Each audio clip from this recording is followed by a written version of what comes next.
नमस्कार। दुनिया में मनुष्य भावनाओं को व्यक्त करने का एक बहुत ही प्रभावशाली और परिणामकारी जरिया है संगीत।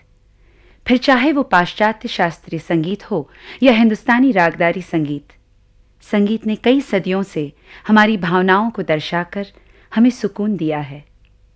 मधुर स्वरों के समूह का बेजोड़ अनुभव है हिंदुस्तानी शास्त्रीय संगीत।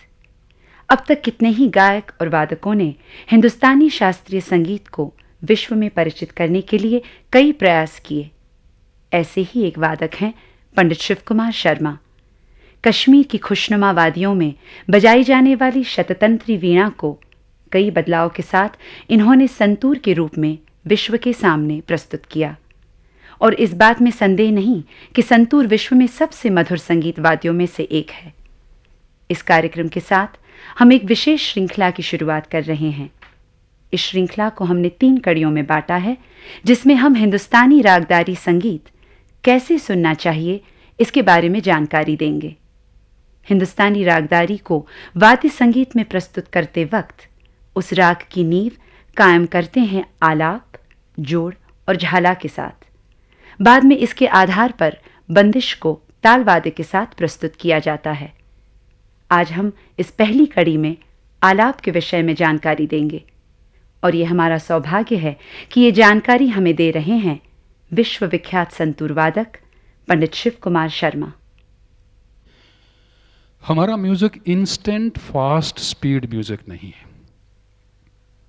बाकी का म्यूजिक कई तरह का होता है। स्टेज पर आए और आते ही एकदम से जैसे स्विच ऑन कर दिया तो वो सब मेलगाड़ी की रफ्तार से दौड़ गए। अपना अपना तरीका है। हमारे संगीत में अलग अलग दर्जे हैं लय के।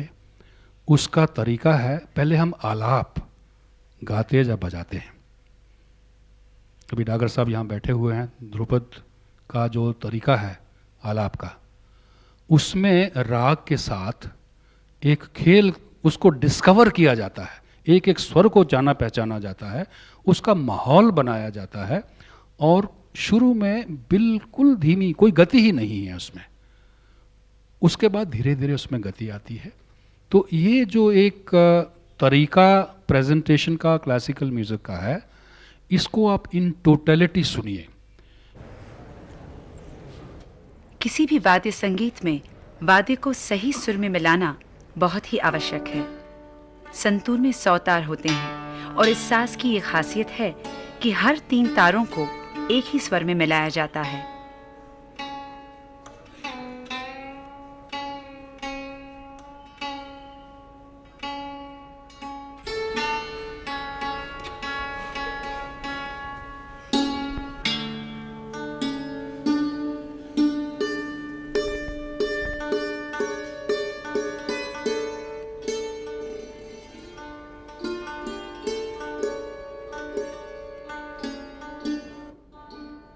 इसमें 3 भाग होते हैं आलाप में।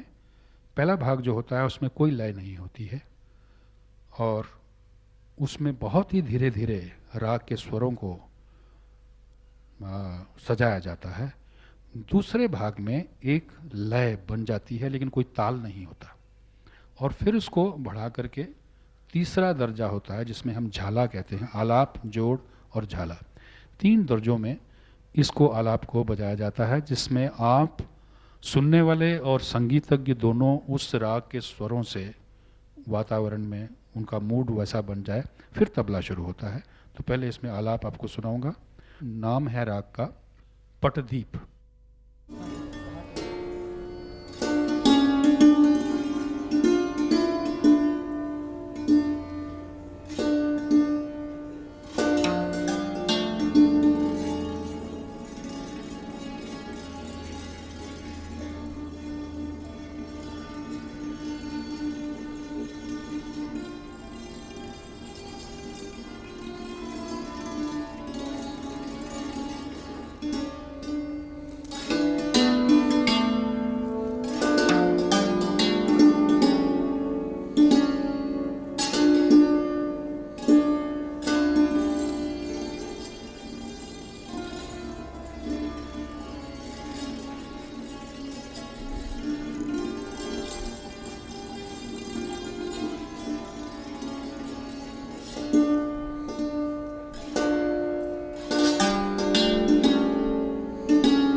आज आपने इस कार्यक्रम में देखा कि हिंदुस्तानी शास्त्रीय संगीत के राग विस्तार में आलापी का क्या महत्व है। सुरों को तराश कर किस तरह आलापी से राग की नींव बनाई जाती है। राग विस्तार में आलापी के बाद आते हैं जोड़ और झाला। इन दो पहलुओं के बारे में हम दूसरी कड़ी में आपको जानकारी देंगे।